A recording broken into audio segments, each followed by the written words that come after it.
ഇന്നിപ്പോൾ ചപ്പാത്തിയും ചിക്കനാക്കാമെന്ന് വിചാരിച്ച് ചപ്പാത്തിക്കുള്ള മാവൊക്കെ ഇതേ കുഴച്ച് വെക്കുകയാണ്. വെളിച്ചെണ്ണയ്ക്ക് വരെ നെയ്യാണ് ഒഴിക്കുന്നത്. അപ്പം നന്നായിട്ടത് കുഴച്ചിട്ടുണ്ട്. കുഴച്ച് നല്ല രീതിയിൽ ഈ പരുവാക്കണം. അപ്പുവായിരുന്നു പറഞ്ഞാൽ അപ്പുവിനെ ഇടിക്കുവാണ്. പാത്രം എൻ്റെ കയ്യിൽ നിന്ന് ചെറുതായിട്ടൊന്ന് സ്ലിപ്പായി, പക്ഷേ തഴപ്പമില്ല. അങ്ങനെ ഞാൻ മാവെല്ലാം നല്ല രീതിയിൽ കുഴച്ച് വെച്ചിട്ടുണ്ട്. അത് ഈ പരുവാകണം കുഴച്ച് വെക്കണം. ഇച്ചിരി നേരം വെക്കുകയാണെങ്കിൽ മാത്രമേ നമ്മൾ എടുക്കുന്ന സമയത്ത് സോഫ്റ്റ് ആകത്തുള്ളൂ. ചിക്കനകത്ത് മസാലയെല്ലാം ഞാൻ തേച്ച് പുരട്ടി നേരത്തെ വെച്ചിട്ടുണ്ടായിരുന്നു, പക്ഷേ അതെടുക്കാൻ പറ്റിയില്ല. അതിൻ്റെ ഇടയ്ക്ക് അരി വെന്തെന്ന് നോക്കാൻ പോയപ്പോൾ അതിനകത്ത് വെള്ളമില്ലാന്ന് കണ്ട് പിന്നെ കുറച്ച് വെള്ളം ഒഴിച്ച്. പിന്നെ ആരോ പറഞ്ഞ് കേട്ടിട്ടുണ്ട് സവാള നല്ലതുപോലെ അരിഞ്ഞ് വെള്ളത്തിനകത്ത് ഇട്ട് വെച്ചാൽ കണ്ണിരിത്തരുന്നു. പക്ഷേ വെറുതെ പറയുന്നത്, നല്ല രീതിയിൽ കണ്ണിരിഞ്ഞിട്ടുണ്ടായിരുന്നു. അങ്ങനെ സവാള എല്ലാം കഴുകി പിന്നെ എടുത്ത് വെച്ചിരുന്ന പാത്രം എല്ലാം കഴുകി വെച്ചല്ലെങ്കിൽ ഞാൻ തന്നെ പണിയെടുക്കണം. അതിൻ്റെ ഇടയ്ക്ക് ആമിക്കുട്ടന് പാല് തിളപ്പിച്ച് കൊടുക്കാനുണ്ടായിരുന്നു. അങ്ങനെ ആമിക്കുട്ടന് പാലും മുട്ടയൊക്കെ കൊടുത്ത് അമ്മമ്മ അടുത്ത് ഇരുത്തിയിട്ട് പോയി, അല്ലെങ്കിൽ കഴിക്കത്തില്ല, സിങ്കിക്കളയും. പിന്നെ ഞാൻ ഇതേ വന്ന സവാള എല്ലാം കൂടി നന്നായിട്ടൊന്ന് അരിഞ്ഞ് വെച്ച്, പിന്നെ തക്കാളി, സവാള, പച്ചമുളക് എല്ലാം ഒന്ന് അരിഞ്ഞ്. എപ്പോഴും ചിക്കൻ കറി വെക്കുമ്പോൾ ഞാൻ സവാളയൊക്കെ കൂടുതലും സവാള കുറവും തക്കാളി കൂടുതൽ വരുന്നത്. ഇപ്പോൾ തക്കാളിക്ക് വില കൂടിയതിന് ഞാൻ ഒരു തക്കാളിയെ എടുത്തിട്ടുള്ളൂ. അങ്ങനെ തക്കാളി എല്ലാം അരിഞ്ഞ് വെച്ച് അത് കുറച്ച് കഴിഞ്ഞ് അരി ഇനി വെന്ത് കഴിഞ്ഞതിന് ശേഷം മാത്രമേ കറി വെക്കാൻ പറ്റത്തുള്ളൂ. അപ്പോൾ അതുകൊണ്ട് ആ സമയം കൊണ്ട് ഞാൻ ചപ്പാത്തി പരത്തി വെക്കാമെന്ന് വിചാരിച്ച്. ഇന്നിപ്പോൾ ഞാൻ അടുപ്പിലാണ് ചിക്കൻ കറി വെക്കുന്നത്. ഒരു ആവേശത്തിൻ്റെ പുറത്ത് ചെയ്തതാണ്, പക്ഷേ ലാസ്റ്റ് എനിക്ക് അതിന് പണി കിട്ടിയിട്ടുണ്ട്. അങ്ങനെ ആമിക്കുട്ടൻ കിറിഞ്ചി വന്നിട്ടുണ്ട്. ഒരു ഉമ്മയൊക്കെ മേടിച്ചുകൊണ്ട് പോയി.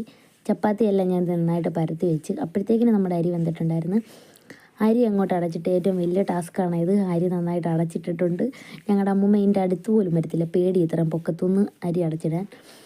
പിന്നെ അത് നമ്മൾ ചിക്കൻ കറി വെക്കാൻ വേണ്ടിയിട്ടുള്ള ചട്ടിയൊക്കെ അടുപ്പിൽ വെച്ചിട്ടുണ്ട്.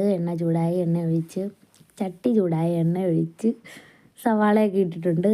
അങ്ങനെ സവാളയൊക്കെ ഇട്ട് നന്നായിട്ടൊന്ന് ഇളക്കി പച്ചമുളകൊക്കെ ഇട്ടിട്ടൊന്ന് അടച്ച് വെക്കണമെങ്കിൽ പെട്ടെന്ന് വേണ്ടി വരത്തുള്ളൂ. അപ്പോഴത്തേക്കും നമ്മളിവിടെ ചപ്പാത്തി ഉണ്ടാക്കാൻ, ഞാൻ ചപ്പാത്തി ഉണ്ടാക്കുന്ന പ്രത്യേക തരമാണ്. ഇത് എക്സ്പേർട്ടായിട്ടുള്ളവർ മാത്രമേ പരീക്ഷിക്കാവുള്ളൂ. പ്രൊഫഷണൽ ഷെഫന്മാർക്ക് മാത്രമേ ഇത് പറ്റത്തുള്ളൂ കേട്ടോ.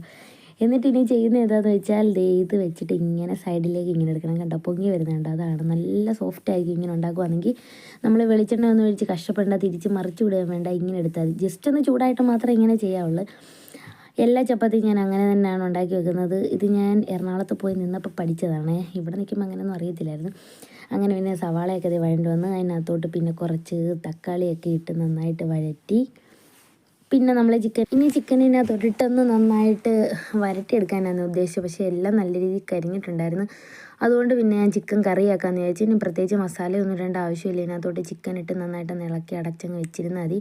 ഞാൻ കുറച്ച് വെള്ളം കൂടെ ഒക്കെ ഒഴിച്ചിട്ടാണ് വെച്ചത്. എനിക്കിതിപ്പോൾ അടുപ്പിൽ വെക്കേണ്ട യാതൊരുവിധ ആവശ്യമില്ലായിരുന്നു. കാരണം ജോലി തീർന്നിട്ടില്ല. 8:45 തുടങ്ങിയതാണ്, ഇതുവരെ കഴിഞ്ഞിട്ടില്ലായിരുന്നു.